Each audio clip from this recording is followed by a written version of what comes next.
Now today we are going to do section 5.6, which is the integrals involving exponential and logarithmic functions, which is on page 595. Now first, let's recall these formulas. That is, these formulas come from when we do derivatives. Okay, the derivative of e is e, and therefore the integral of e is also e. Well, plus the obligatory constant. Now the integral of a of x, if a is not e, or some other number that better be positive or something. Well, anyways, that has some requirements. The point is the integral of such a thing is similar to e, is also itself, except that you have to divide it by natural log of a, which is a constant, and then that adjusts it into being the proper value. So they are similar. You just have to memorize these formulas, and then we can do some problems. First, let's look at example 5.37, where you are supposed to integrate the antiderivative. Find the antiderivative of the function e to the power minus x. The e to the power minus, when you integrate that, well, the only difference is the formula says e to the x, but now there's a minus. So what you do is simply let u equal to minus x, and then that get rid of the minus sign, and then go ahead and do the same thing that we've been doing. So please do example 5.37 as your homework. Now this section has a lot of homework, but please be patiently do all of them. The homework for the most part is fairly straightforward because the exponential function becomes itself when it's being differentiated or integrated and all that. So most of these problems are fairly short and sweet. So next, example 5.8 on the next page, same thing. We have to take the derivative of ex square root of 1 plus e to the power x.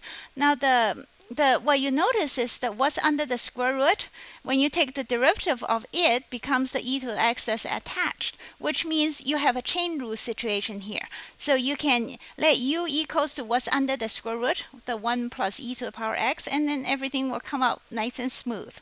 So please do example 5.38 as homework as well. And next, let's look at example 5.39. Now, what is that? That is a similar situation, actually.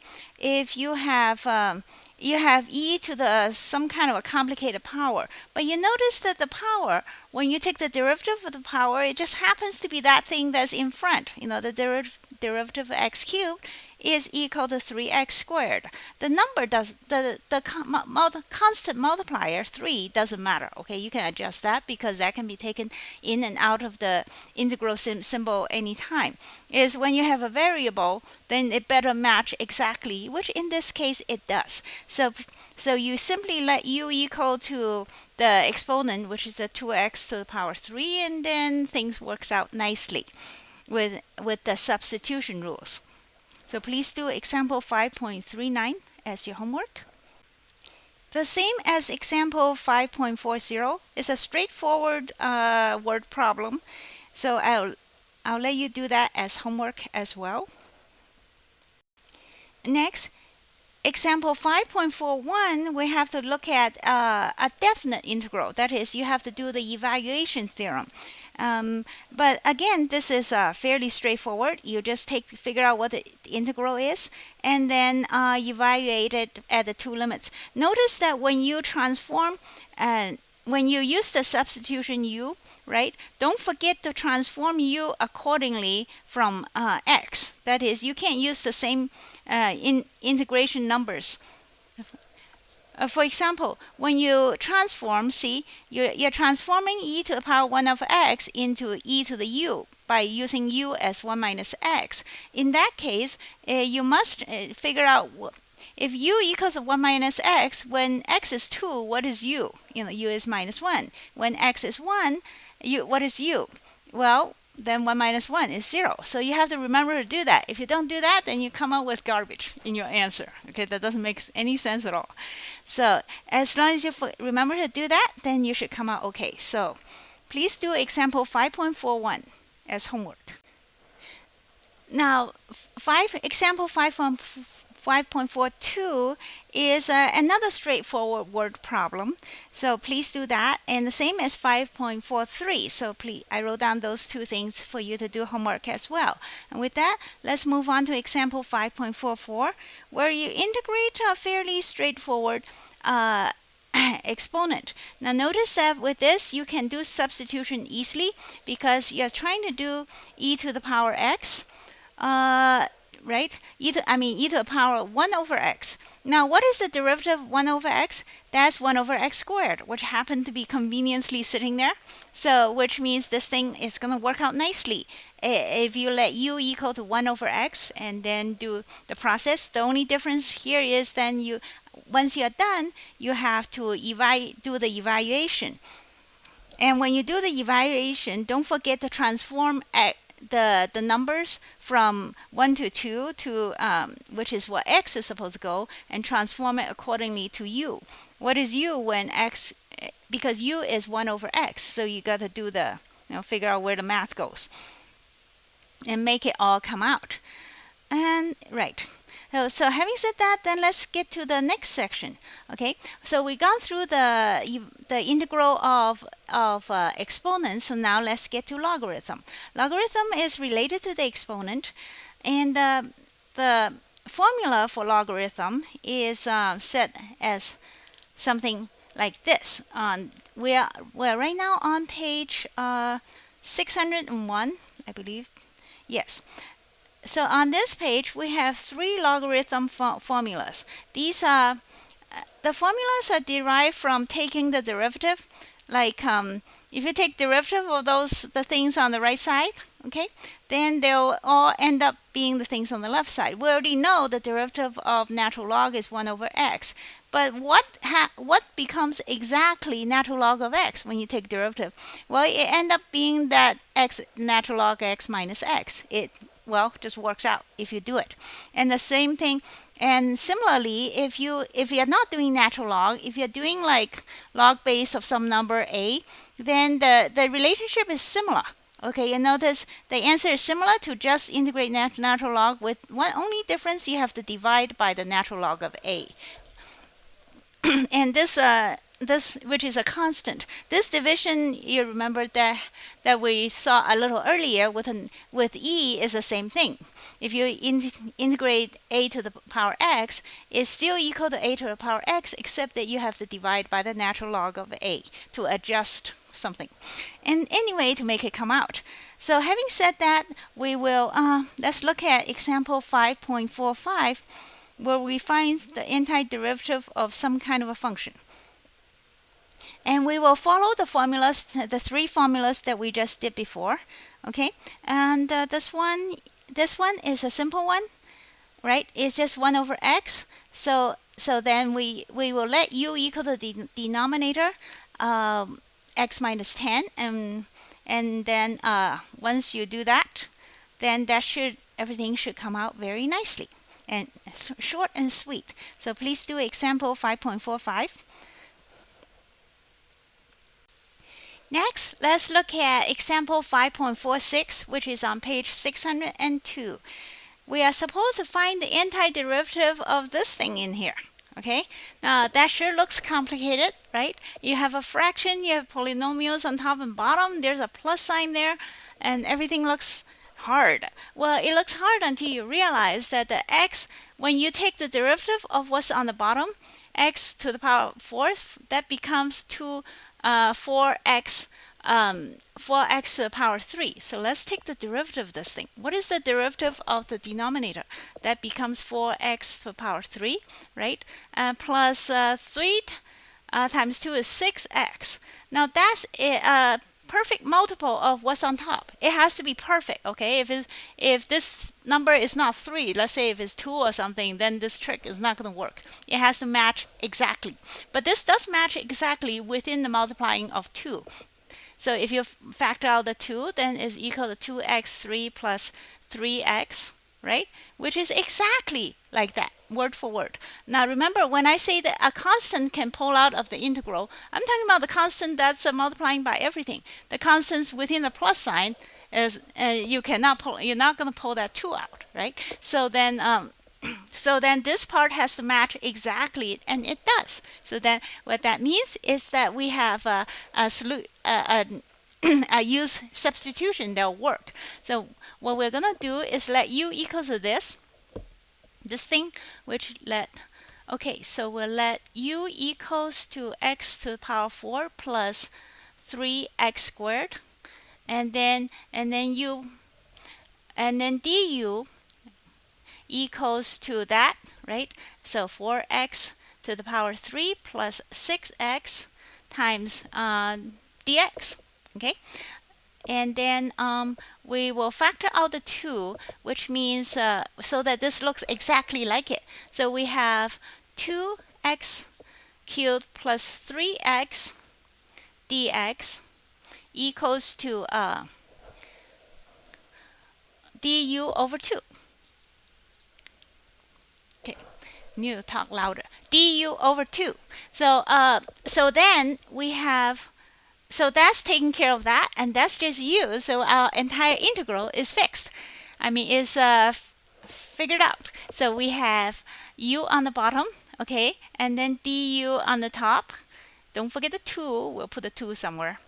All right, and that's it, right? Because du over 2 is this whole thing on top, and u is the whole thing on the bottom, right? So then we'll integrate 1 over u, and what is 1 over u? Is by one of the 3 rules we learned. The integral of 1 over u is, we'll write the 2 in front. The integral of 1 over u is natural log, right? It equals a natural log of u, right? And then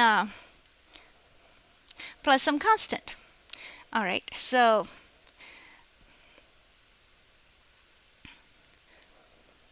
and then we plug in the u, which is this thing right here, which equals to 1/2. Okay, don't forget the 1/2 natural log of x fourth plus 3x squared.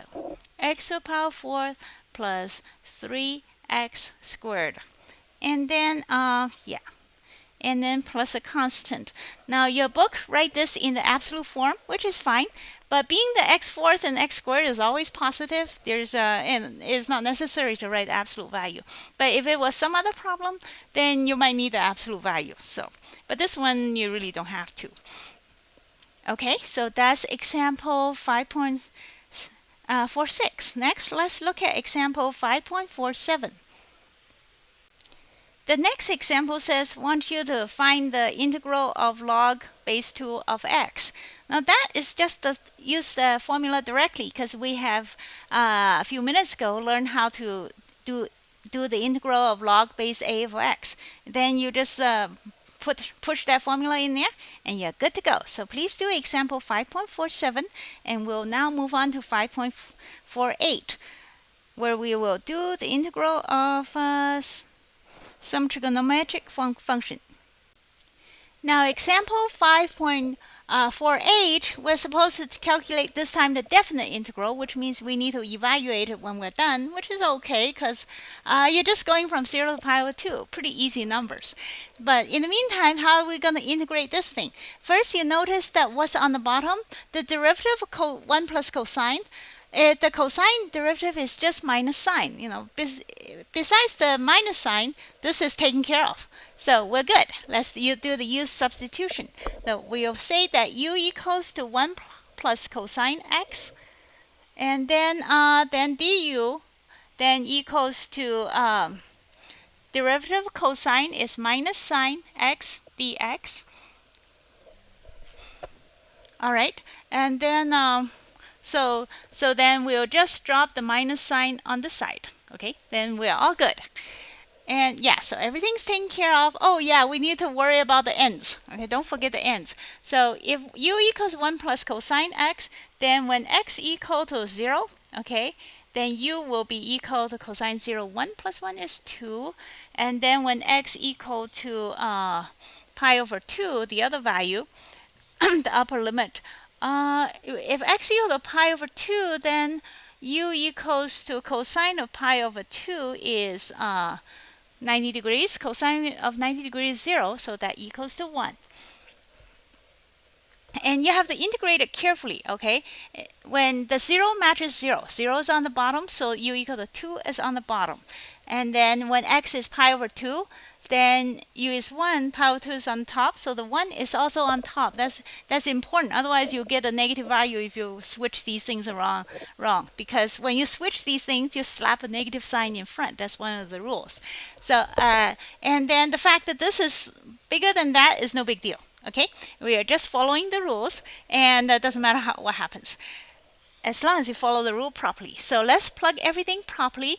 Then we have u on the bottom, and sine dx right here is just negative du, and that equals to, okay, 1 over u, the integral is natural log of u, okay, and then but we are going to evaluate it from natural log of u evaluated from 1 to from 2 to 1, okay? So that equals to natural log of 1 minus natural log of 2. Natural log of 1 is 0. Natural log of 2 is just natural log of 2, right? And so that should be our answer. Let's check the answer here. I have no, the book has a positive value. Did I mess up somewhere? Oh yeah, see, I forgot the negative sign. There's a negative sign here. So a negative sign in front of everything. So that's actually positive. And then don't forget the negative sign. Don't make the mistakes I make. Okay? So so having done that, that marks the end of this section. So for homework, please, I have assigned a lot of homework. Okay, it's important that you do all of them. I know it sounds like, oh boy, do I have to do all that? Well, take your time. You know, even if it takes quite a few more time than you normally spend on each section, do take the time if it takes 2 or 3 sections worth. But do these homework because the integral of the exponential and logarithmic functions are important, and the skills are good to have. So please do problems 323, 29, 31, 35, 37, 39, 41, 42. And notice that problem 342, there's a typo. It should read x natural log of x, not just natural log of x. Okay? And when you look at it, you'll know what I mean. That's I will also have this written down in the notes beneath this video, so you can refer to that. And then next, continuing 343, again there's a typo. It should read natural log of x, not natural log squared of x. Okay, no, remove the little square on top for that problem. Then it'll work out nicely. And then next, problem 344. 45, 47, 49, 51, 53, 55, 59, 61, 65, 73, 75, 77, 79, 81, and 83. And when you're done, please come back to this video, and I will talk about some of the problems that I have marked with asterisks. Now that you're done with the homework, I want to talk about some of them. Now, problem 329 is where we have to do integral of x natural log x squared. Now, that looks a bit tough, okay, until you realize that a quick way to get it done is simply, see, problem right here, let u equals the natural log of x. Then du is dx over x, and then when you integrate the whole thing, it conveniently becomes u squared, and the whole problem gets solved in 2 lines. So, and then next problem, 331, again, it looks complicated at first, okay? 331 is even worse. You have dx over x times natural log of x right here, and then times natural log of the natural log of x. However, the trick is to let u equals to the natural log of x, and then you calculate du, and the whole thing comes out very nicely. So that's that. And then the next problem, 335, a similar situation. Okay, you have something that looks like a headache. Okay, you have the natural log, cosine, and tangent. Now what? Well, what you do in this one, what I did, there's sometimes more than one way to skin the cat. As long as you get the right answer, you should be good. But the way I did it is I let u equal to the natural log of the cosine of x. Then your du then end up being tangent of x, which is right there, see, to be taken care of. So everything's accounted for, and then you do some simple integration and come up with a cute little answer. So next, that's 335. Next, let's look at problem 341. 341 is just a little trick problem. I guess I'll talk about it. You're supposed to integrate this complicated thing, e to the power natural log, blah, blah, blah. How would you do that? Well, if you remember, e to the natural log is inverse functions. E to the natural log of anything is the thing itself. That is, e to the natural log of 1 minus t up here, right? That's just 1 minus t. So the whole thing cancels out, become 1. You're integrating 1. That's all. So that's and so it's just a silly little trick problem that your book is having fun with you. So which is sometimes is important to remember, like when you're doing a bunch of e's with junk and you forget the basics. That is, e and natural log are inverse functions. They cancel each other out, basically. E of natural log of something is the thing itself. Okay, so then next, let's look at problem 342. That problem has a has a hint. Okay, they are worried that you don't know how to do it, so they give you a hint, which is nice because the problem is not a simple matter. And there's also, unfortunately, happened to be a typo there, but the typo is fairly obvious. The problem itself says to tell you to integrate the natural log of x. Why would you want to do that? There's already a formula for it. In fact, the formula is right on top of in the problem's instructions. See, it's right here. It already says the integral of natural log is whatever, and then it asks you to do the integral of the natural log. The reason is because the author missed out an x in front of the natural log of x. Once you stick that in there, even the hint is missing it. However, once you stick that in there, then the hint makes sense and the whole thing works out. So let's stick the x in there so your problem changes into, instead of the integral of x, just natural log, is integral of x natural log of x. See my notes up here, problem 342 right here. And then what? So you follow the hint and you let u equal to x squared, which is odd because the problem itself only says x natural log of x, right? It doesn't say anything about x squared. But you have to do x squared because if you don't, then it's not going to work because, yeah, you just, but by putting u as x squared and realizing the natural log of x squared is just 2 times natural log of x, right? And once you adjust for that, then you are all good, okay? And so then you do du and everything's accounted for, and then you can, and then you end up integrating u. All right, and following the formula and come up with a very neat answer. So, so 342 is a very nice problem. All right, next.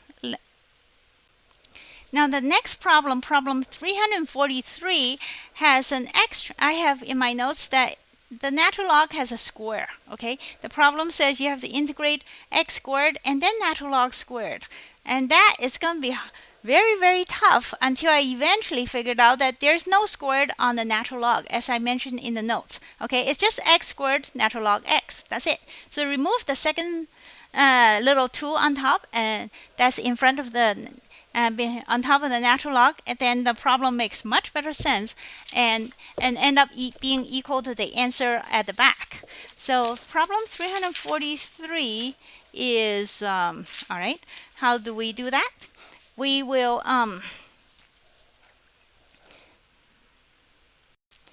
so problem 343, what we're gonna do is imitate problem 3, the problem right before, okay? Because it says x squared and natural log of x, and what does your u supposed to be? Nothing is working out unless, so but by imitating the previous problem, we're gonna let u equals to x cubed. Why?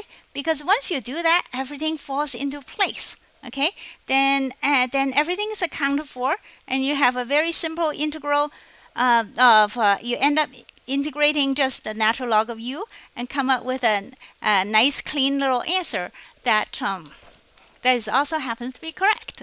That's the same as the answer of the book. That's how I know for sure that you're supposed to remove the squared. All right, so next let's do problem number 344. That is, with this kind of problems, normally you put u as something that's right there, but sometimes that doesn't work. So you have to do trial and error and come up with a different u to make it come out. So, for example, let's look at the next problem, 344, where you have integral of natural log x over x squared. And I end up, after some attempts, then I realized that if you let u equal to 1 over x, then du will take care of the x squared on the bottom, and then everything will work out.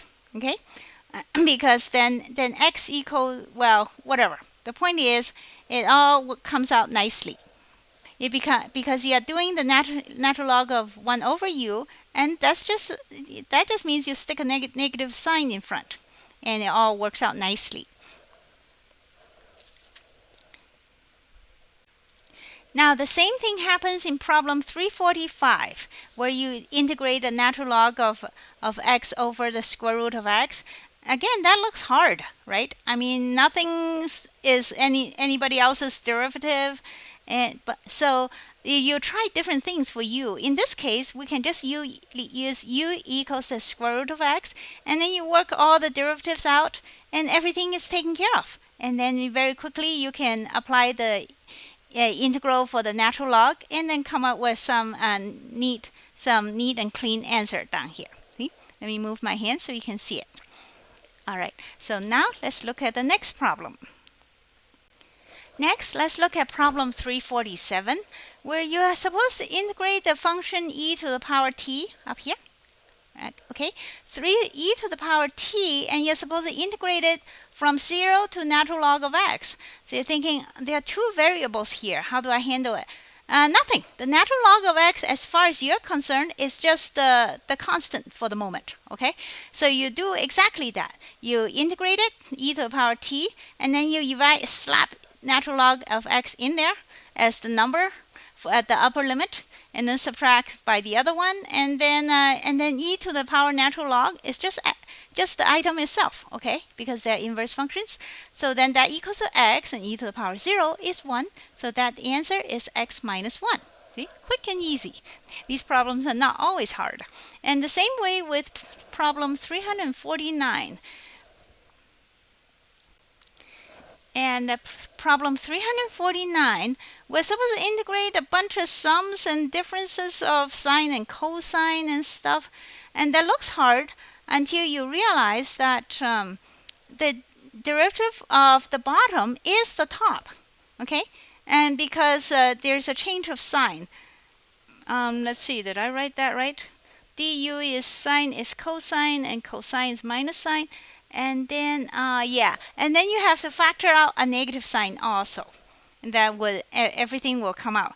And once you have everything arranged, then plug it all in. It becomes just the integral of 1 over u. See, piece of cake, and then your answer falls right into your lap. Next, let's look at problem 351, where you're supposed to integrate x cosecant x squared. Now that's not going to be so simple, because, well, the first attempt will be you let u equals to x squared, which will take care of the x. But in order to do that, something has to become cosecant in the derivative. What is the antiderivative of cosecant x? Nothing.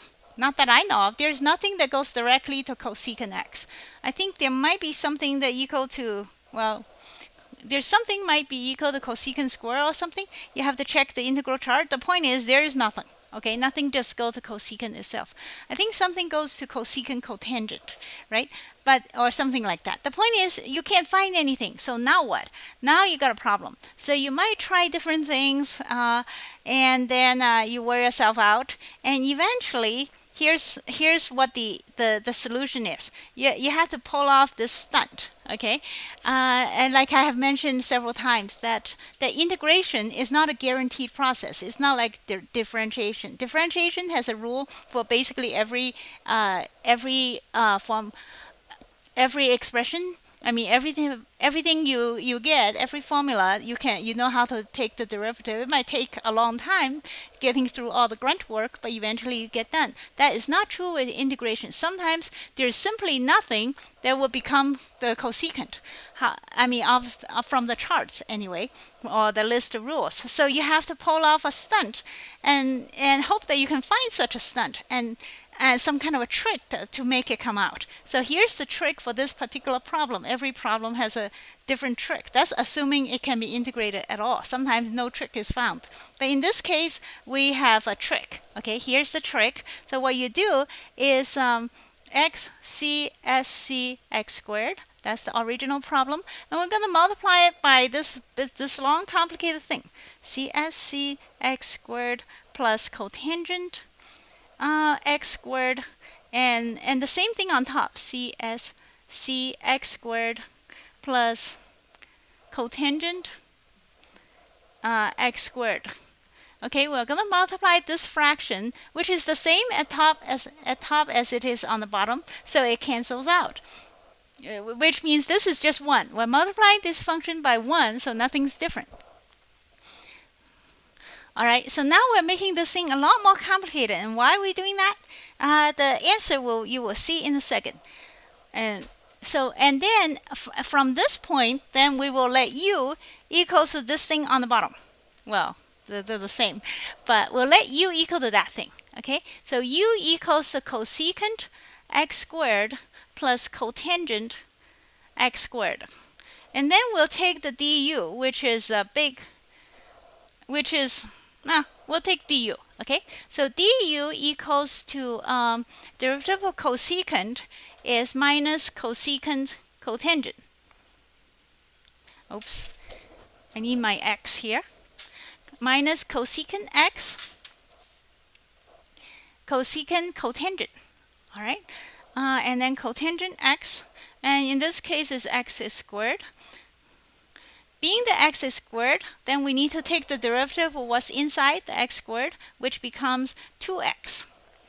And then plus, the whole thing in a big parentheses, plus the derivative of cotangent is cosecant, or negative cosecant. Which one is it? I think it's negative cosecant squared. Okay, the derivative of cotangent is negative cosecant squared. Look these things up in your derivative chart, which I think I have the page number written down under this video. Anyway, this equal to cosecant squared, and then x squared, and then again the x squared need to be taken derivative by the chain rule times 2x, and then the whole thing goes down to dx. All right, now that looks quite complicated, so we're going to simplify it a bit. So then du equal to point simplification, we can pull out the 2x, okay? We'll also take out the negative because there are negative on each side. And then we will also take out cosecant x squared because there's one cosecant x squared here, and there's two of them here. Okay, there's cosecant squared x squared. So we can take out one out of here and this thing itself. So that's what we're going to do is we'll take out minus 2 and then x and then cosecant CSC x squared.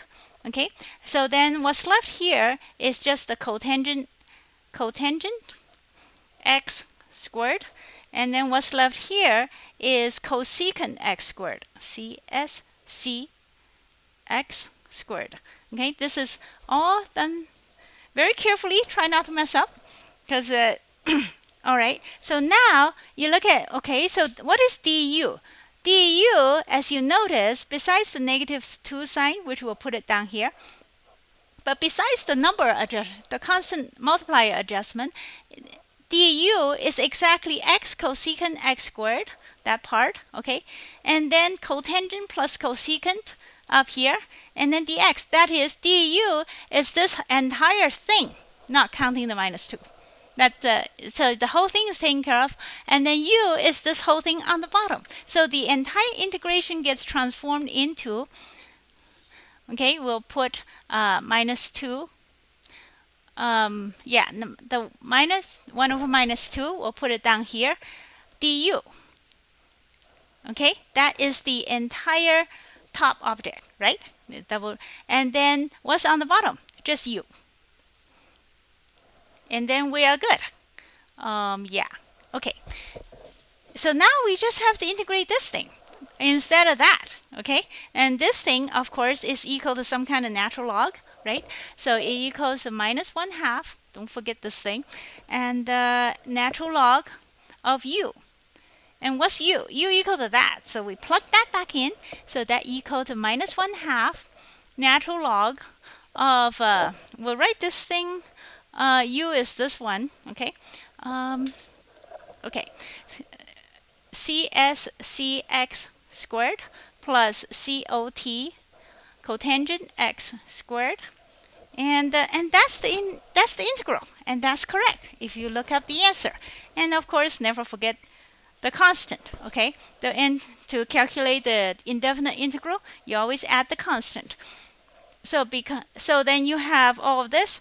Well, this part, I don't really need the parentheses because these are all squared, but I guess I don't really need the absolute value because they're all positive, right? But we'll put it in just for the, just because I did. So all in all, you notice that you have to do this weird thing, which there's nothing in the problem that directly make you want to do this. So you might think, how would you come up with that? Well, you sit around and you do things and you walk around in circles and stuff and try various things, and then you spend hours on this stuff and finally something falls out. That's all I can say, because there is no direct way of trying this. So this is just, you toss in different stuff and hope that something comes out. And then, so that's problem, 351.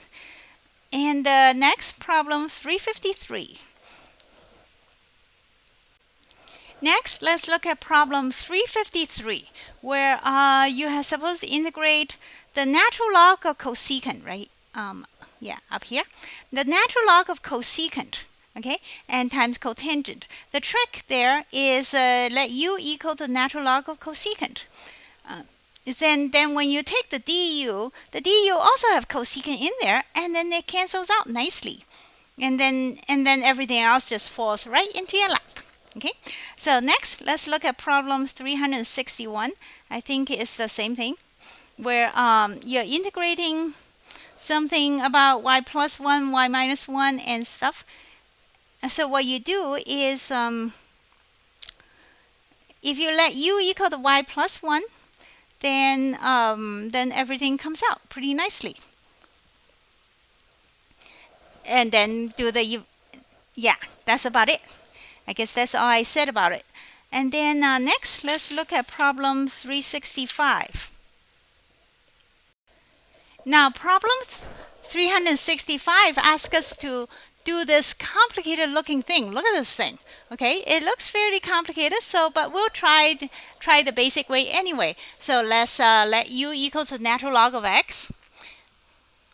Then du is equal to 1 over x dx. So far, so good. Okay, and then we'll plug that in and see what happens. If we plug it all in, then we get u, okay, for natural log of x, square root of 1 minus u squared. And then,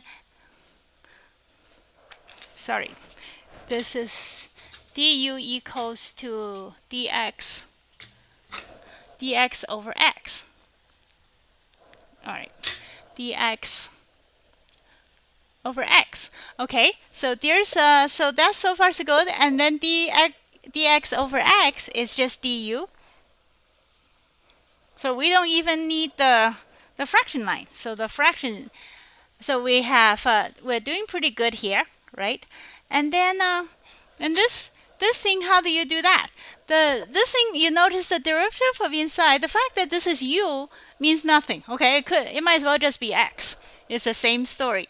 So then, so you notice the derivative of inside here is equal to u. Okay, the derivative of u squared is 2u within the constant. So we're gonna do the substitution again.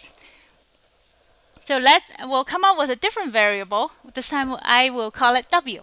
Okay, so let's equal w equals 1 minus u squared, and then dw is equal to minus 2u du, and then okay, so then the u du then equals to dw over 2.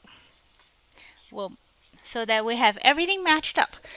So rewriting this integral yet again, we get so u du right here. Okay, u du equals to dw over 2. We'll write it over here. And then inside here is just the square root of w. All right, so now we are down to using the power rule for integration. That is going to look pretty good. And then that equals to minus 2. Better not forget that minus.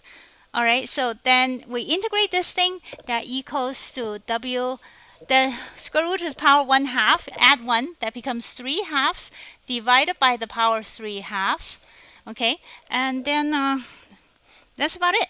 And then we still have to keep the 1/2 minus 1/2 thing and clean this up somewhat. Okay, do that equals to w 3/4 power, 3/2 power, right?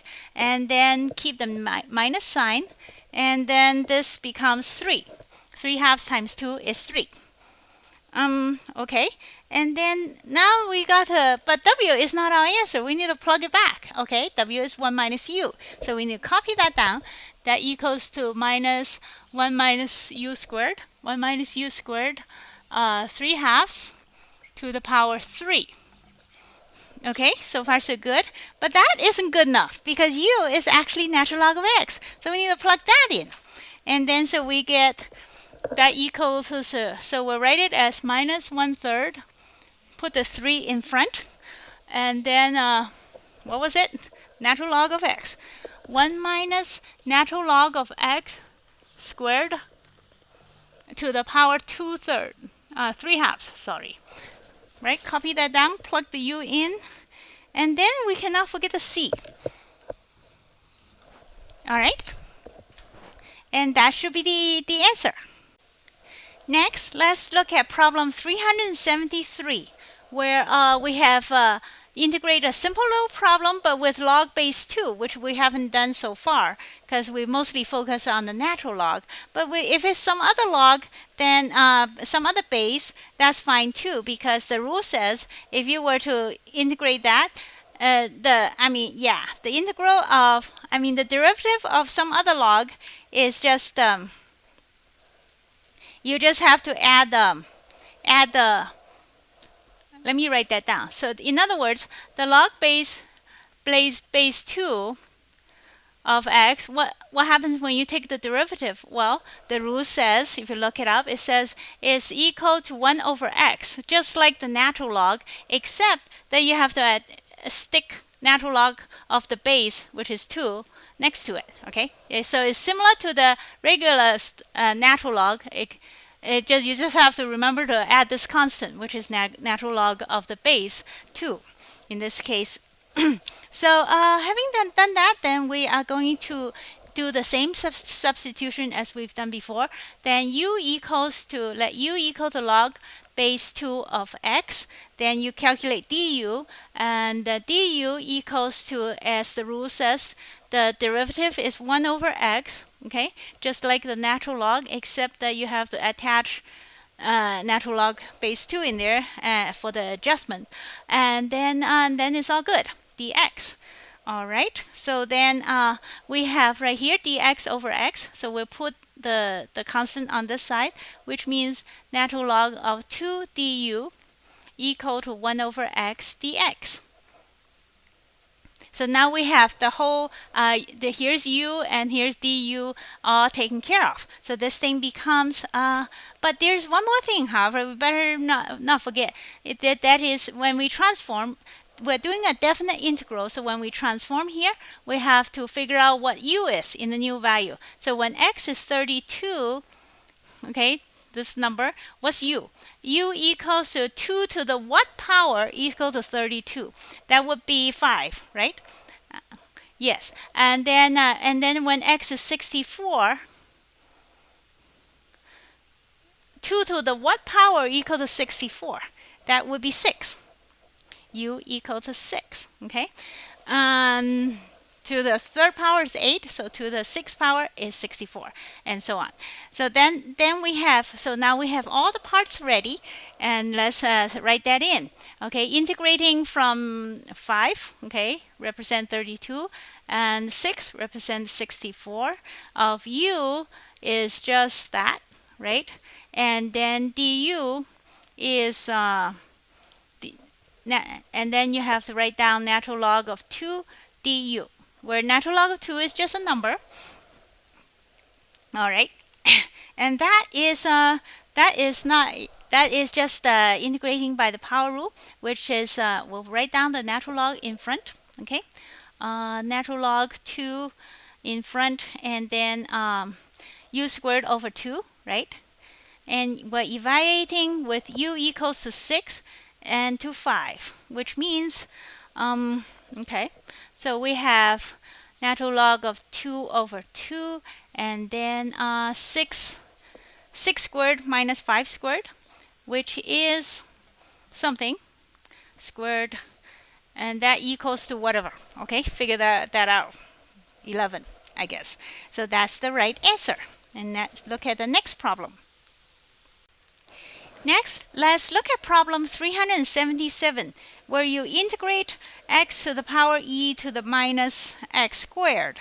Now, the substitution here is fairly obvious. You let u equal to what's on top of e, that is minus x squared, and you will quickly come up with some kind of answer. Now, what's worth mentioning about this problem is that it asks you, by the time you come up with an answer, when would the answer be less than 0.01? And then you will, what you do is you plot this graph here, which says the graph says 1 is 1/2 of 1 over e to the power n squared, and then minus 1 over e to the power n plus 1 squared.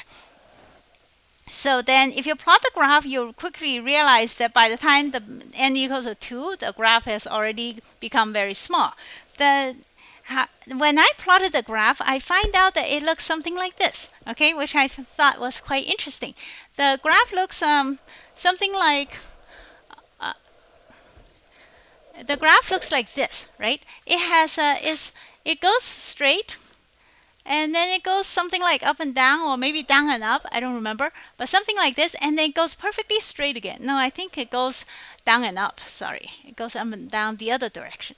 Anyway, so the graph smoothly, okay, turns smoothly down and then up, then go back smoothly. And this is 0, okay, and that's also 0. So basically the graph makes one blip and died.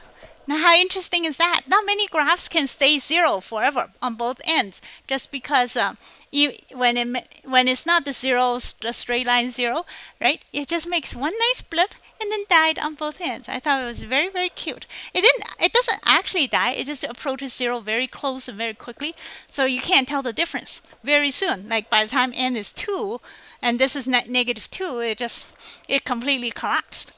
I mean, it just gets so close to 0 and look like a straight line from that point on, okay? Even though it's a complicated function, which says 1 over e to the power n squared minus 1 over e to the power n plus 1 squared. That sounds like a complicated function, but it resembles a straight line, the straight line y equal to 0. Most of it, except for this tiny little blip, when it makes a blip and then continue to do nothing.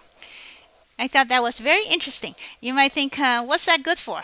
I don't know. Sometimes in mathematical, what they call modeling, you might want a function like this to simulate something that just makes one blip, which is neat. Okay, so that's that. And 377, so next.